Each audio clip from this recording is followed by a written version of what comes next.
Okay, so up to Pashas Vaychi, Perek Mem Zayin, Pasuk Yud Gimel. Vayikach Yosef S12. Yosef took the two of them. As Ephraim b'minoi, M'Smoil Yisrael, as Menashe v'Smoil b'Yamin Yisrael v'Yagesh Elov. So this Yosef taking the two sons to bring them Elov to Yaakov is a fulfillment of Yaakov's command to him. In Pasuk Tes, Kochim no Elai. Kochim no Elai. Therefore, Vayikach Yosef and brings them Elov. Okay. Now, there are many things to notice here. Firstly, the very fact that Yaakov commanded him, Kochim no Elai, take them to me, and Vayikach Yosef. Yosef's taking the two of them in fulfillment of Yaakov's commandment to him to take the two of them itself needs explanation. Because if Yaakov wants to bless the two of them, why is it necessary for Yosef to take them and bring them to Yaakov? Why can't they come of their own accord? That's one thing interesting here. Vayikach Yosef, the very fact that Yosef is involved in bringing them, is notable. Next thing we note is that the pasuk says he took Shneihem, the two of them, treating the two of them as one unit, the two of them. And then, after saying he took the two of them, then it goes and specifies, separates them from each other, and says he took Ephraim in his right hand, Menashe in his left hand. So there are three things to notice in the pasuk. One, that Yosef is involved in the approach to Yaakov. Second, that his approach to Yaakov involves taking the two of them as a unit. And then thirdly, that after that it involves a distinction between Ephraim and Menashe.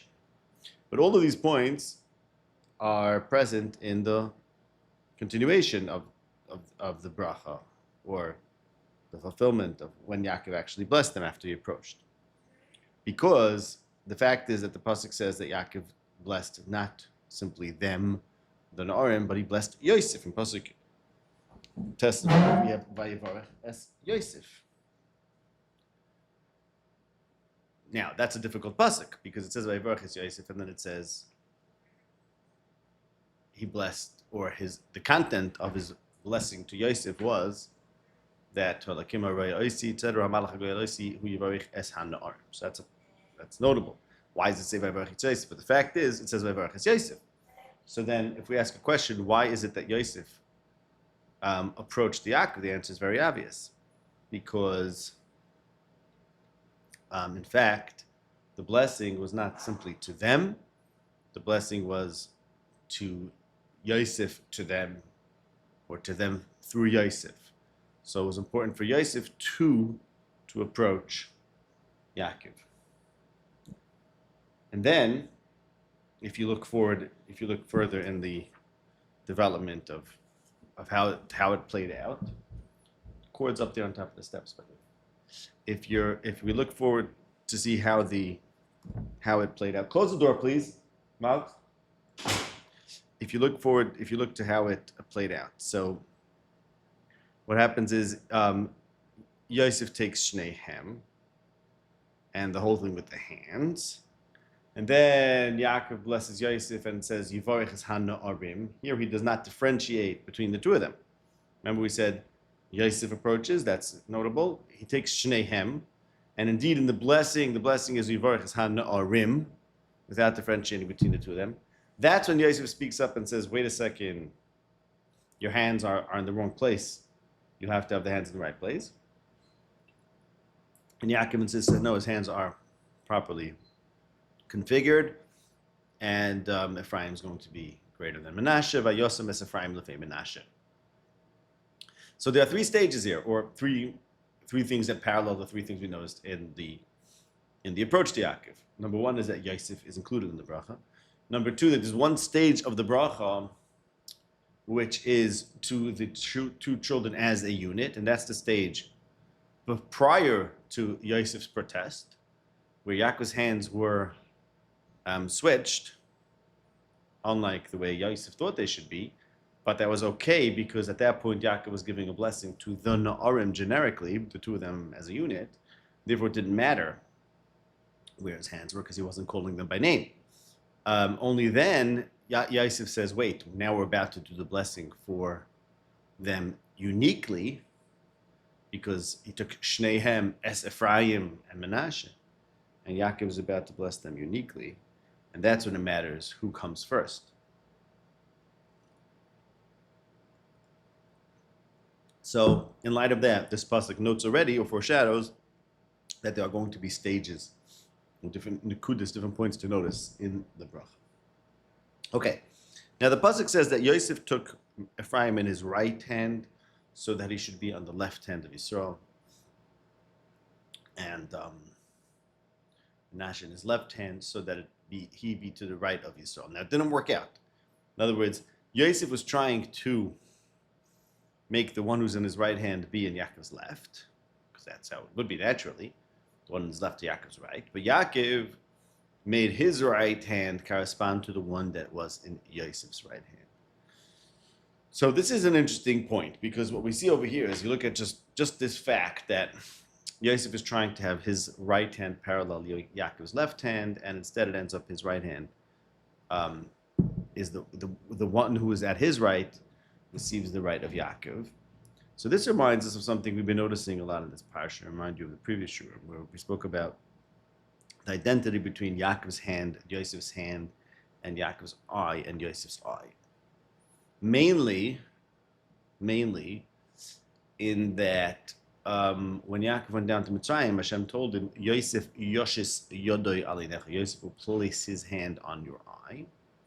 And where did Yosef place his hand on Yaakov's eye? Where do we see that being fulfilled? Well, in this parasha, we have the verb yoshis, we have yad, and we have ayin. Except that everything is reversed. Vayar Yosef ki yoshis aviv yad yaminoi. Al rosh Ephraim, vayera be'enov. So instead of Yosef pulling his hand, yoshis yodoi, on the eyes of Yaakov, Yaakov puts his hands, and it's ra be'ene Yosef. And we spoke about the fact that there's a theme over here of ayin tachas ayin, yad tachas yad, because in that parsha of ayin tachas ayin, that's the parsha of the pregnant woman who loses her children. That's Rachel, who lost Yosef and almost lost Binyamin, the Karo Asain. And there's Loye Asain. And there it says Upiloi, there it says Nasan Beflilim, and we know that Lahim does Plilim. Yaakov and Yosef, both of them said Hasachas Elokim Ani. Okay, this is things we discussed in the past. That number one, there's an identity here, or a blurring of identities between Yaakov and Yosef. Yaakov becomes as if he's Yosef, or Yosef becomes as if he's Yaakov, and his sons become as if they're Reuben v'Shimon.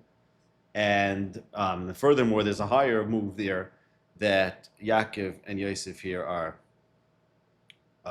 dealing with the issue, the possibility that they are Bimkam Elikim, repudiating that. They're going into the details there. But then then that's interesting that similarly we have that Yosef's right hand matches with Yaakov's right hand. You would expect it not to. You expect it to be, okay, what's on Yosef's right is on Yaakov's left. But no, it ends up matching Yosef's right, even where you would expect that there has to be an inversion because of the direction they're facing, because the symmetry or asymmetry, whatever it's called. Nonetheless, Yaakov and Yosef meet, their identities meet, and their right hands meet each other, surprisingly. Okay, now with this in mind, let's take a look. Let's get an overview of the Hamshech of the parasha. Note some points. So we analyzed Pasuk Yud Gimel, and now I want to talk about some striking things in the actual blessings that Yaakov gave, and which are rooted in this pasuk. First thing we notice that, as we said, that Yosef approaches, the brachas don't involve simply Ephraim and Menashe, they involve them through Yosef. Where do we see that? So firstly, we see that explicitly in pasuk Tazor, Vayevorach es Yosef vayomar, and then everything is about the Na'arim. And we see the same thing in the second bracha. There's two brachas here, right? There's the brachas to them as a unit, and then there's the brachas to them individually. That's pasuk Chaf. There too, we have Yosef. Yosef is mentioned in Pasuk, even though it's not so obvious. Because here it says, Vayavarchim b'yomahu lemor. He blessed them on that day, saying, Becho yivarech Yisrael. Becho is Lashon Yachid, single.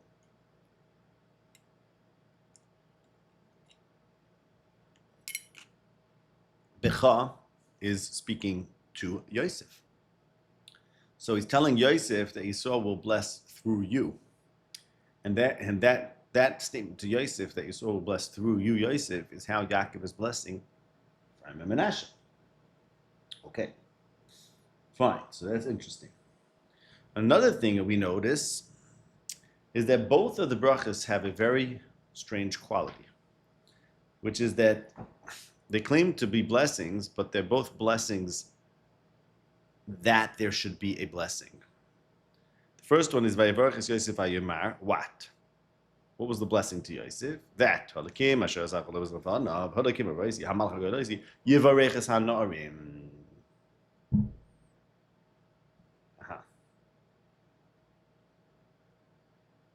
So it's a blessing that there should be a blessing, and the same thing happens in the second blessing. What is his blessing to them? That there should be a blessing. The blessing is that there should be a blessing revolving around you.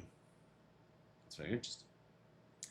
And Bechlal, and by the way, Vayivarchim in that pasuk, what does it mean? Does it mean he blessed them, Ephraim and Menashe? Doesn't mean he blessed them, all of them, Yosef and Ephraim and Menashe, because Becha is Yosef, and Yosef approached. Right? It's not. It's very important to understand. The blessings to Ephraim and Menashe were not blessings to them separately from Yosef. In fact, it was through Yosef. Okay. Parenthetically, if I counted correctly, the verb, not the verb, the root of bracha appears 6 times in this parak, on this parsha. Let's see, pasuk gimel, vayivarech Oisi, and pasuk tes va'avarechim, and pasuk tesva vayivarech Yosef, pasuk tezayin yivarech hanarim. That's 4, and then vayivarechim pasuk chaf v'chayivarech. That's the 5 and 6. Similarly, in the blessing to Yosef himself, in the next parak, we have 6 bracha, 6 words of bracha. Parak mentes pasuk chafei ve'esh Yaakov yivarcheka, birchos shamayim, birchos tohim, birchos shadayim, birchos avicha, birchos hayver. So 6 and 6. And in general, there's this idea that Yosef is the one associated with bracha, meaning, I'm not saying anything deep, I'm saying as a fact over here, bracha is connected to Yosef specifically. So why am I telling you this now? Because the fact that it's an interesting bracha over here, it's a bracha that there be a bracha. That itself is pointing to bracha as being a central theme, bracha in and of itself. It's not just bracha you should be rich, bracha you should have bracha that you should have bracha. So it's like a bracha of bracha, it's like a superlative of bracha, or a bracha to the second power or something like that. So that's appropriate given that the theme of bracha itself as a theme is repeated in Yosef and his children. Okay. Now, let's notice another thing in that second bracha. Becha yivarech Yisrael. Who's Yisrael? Everyone knows it means the people, but it could mean him too. His name is Yisrael. And some people say it means that. Some people read the pasuk, Becha yivarech Yisrael, you, Yosef, inspire Yisrael to give blessing. Yisrael, Yaakov. Okay? But it could mean him too. And notice another thing. What was his blessing? Yisimcha, well, his blessing was that they will bless, saying, Yisimcha Elohim ke'Ephraim Menashe. Okay? May God make you like Ephraim and Menashe, or place you. Vayosem es Ephraim and Menashe. So the very thing that he said that Elohim should do, which is, or that people will bless that Elohim should do, which is to place someone like Ephraim and Menashe. He himself did that same sima of Ephraim for Menashe. Okay? So I'm pointing out that there seems to be all these things seem to rhyme. The Hainu, a bracha that there should be a bracha. So who's giving the bracha? Is Yaakov giving the bracha or is the Malach giving the bracha? Is Yaakov giving the bracha or is Yisrael giving the bracha later? Is Elikim giving the bracha or is Yaakov himself doing what Elikim is going to do? The answer seems to be, and like even going back to the other thing, is he blessing Yosef or is he blessing the children? So the answer I'm suggesting is that there's this theme of merging of identities, blurring identities both between Yaakov and Yosef, between Yaakov and Elikim, and of course Ephraim and Menashe are like Reuben and Shimon, right there. The main theme in this parasha is that one person could be considered like another person. So not only can one person be considered like another person, Yaakov and Yosef become like one person.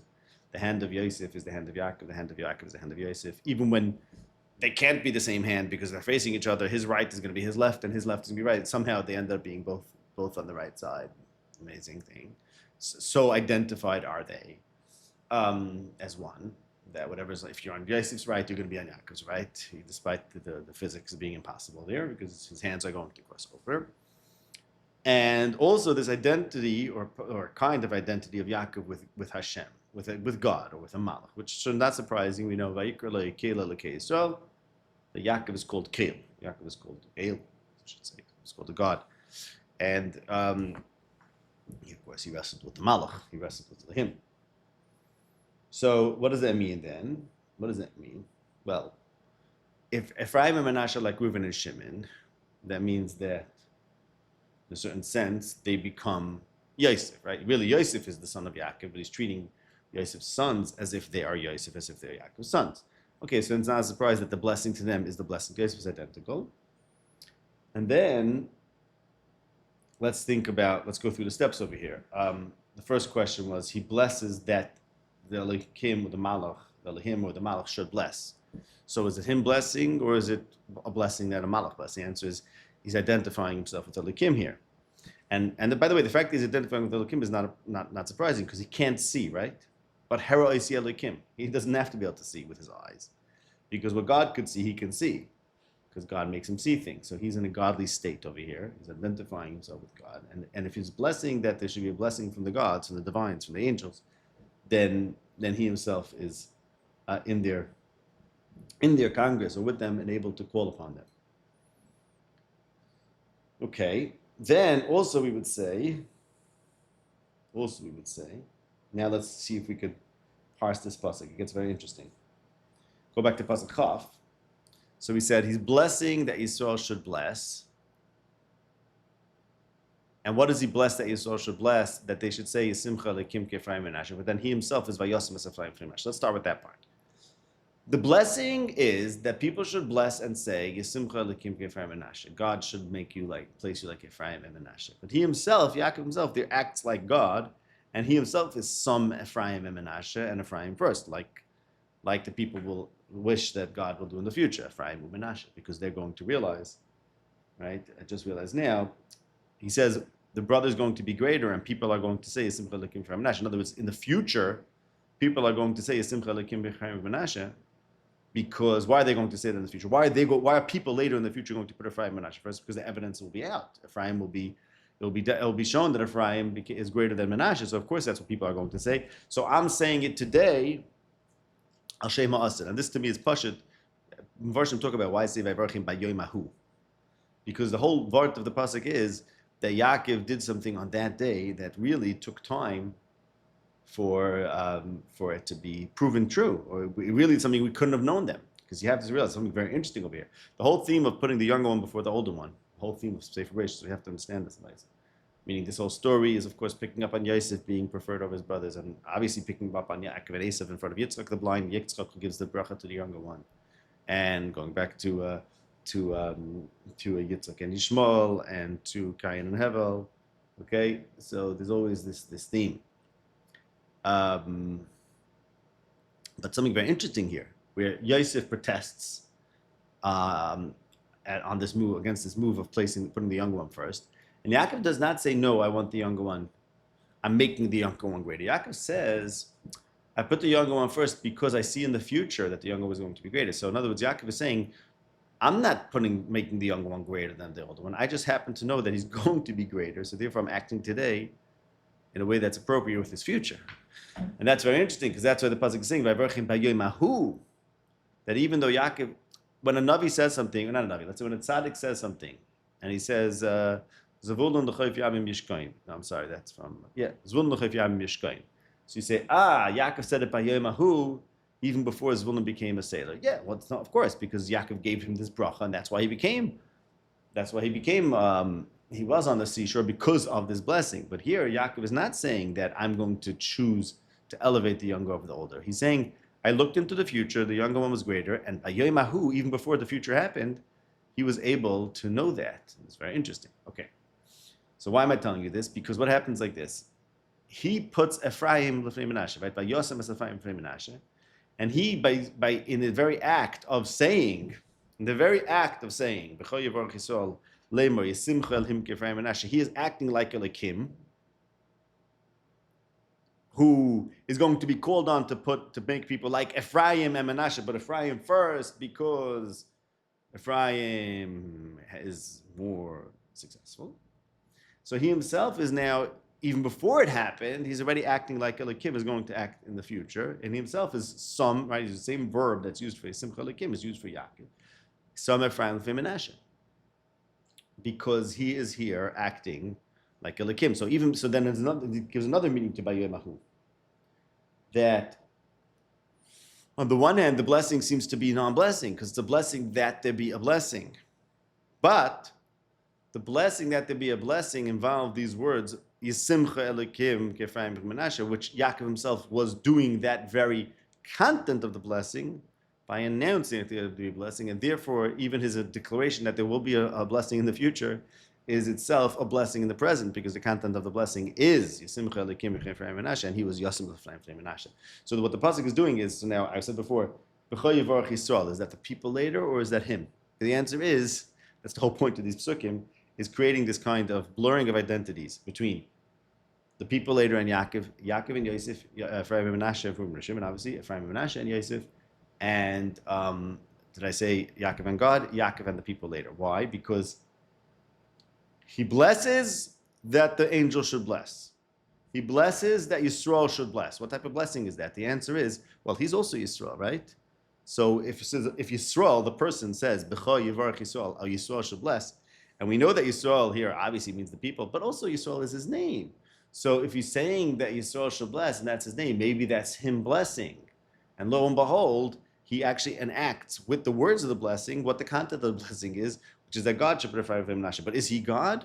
Well, yeah, because in the last pasuk he said the Malach should bless, and that was how he was blessing. So he's like, he's God. And that's bringing back, remember I said, Asach, so the Kimani, the whole question. These people, Yaakov and Yosef, both had this possibility of being in the place of God, and Yaakov is called a God. So therefore, the whole point of the pasuk is by Yomahu, even the thing that he's really attributing to the future is actually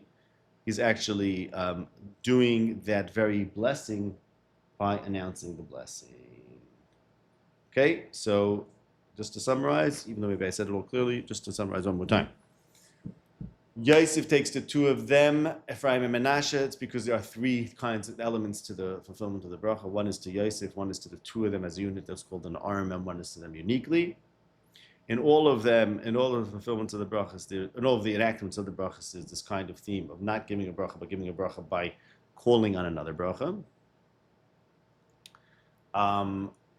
One is to, and blessing one person through blessing another, blessing the children through blessing Yosef, and blessing them through calling, not straight blessing them, but calling on something else to bless, both either the Malach or Yisrael. In the case of Yisrael, there's also the content of what Yisrael will say, and that Yaakov is doing in his very calling the blessing, and that makes that the blessing that you're calling upon has a kind of being enacted even today by Yomahu, although it's a blessing about the future, has an enactment today. And that's because you're conflating, because he's putting Ephraim for Menashe, and because he's calling on Yisrael, which is the people, but is also him. So therefore, what he talks about the people do in the future is also tells you something about what he's doing today, because the people and him have the same name. And similarly, when he calls on the Malach to give a blessing, calls on Elohim, that's really also talking about himself because he Neheras Elohim and he stands over here in the place of Elohim.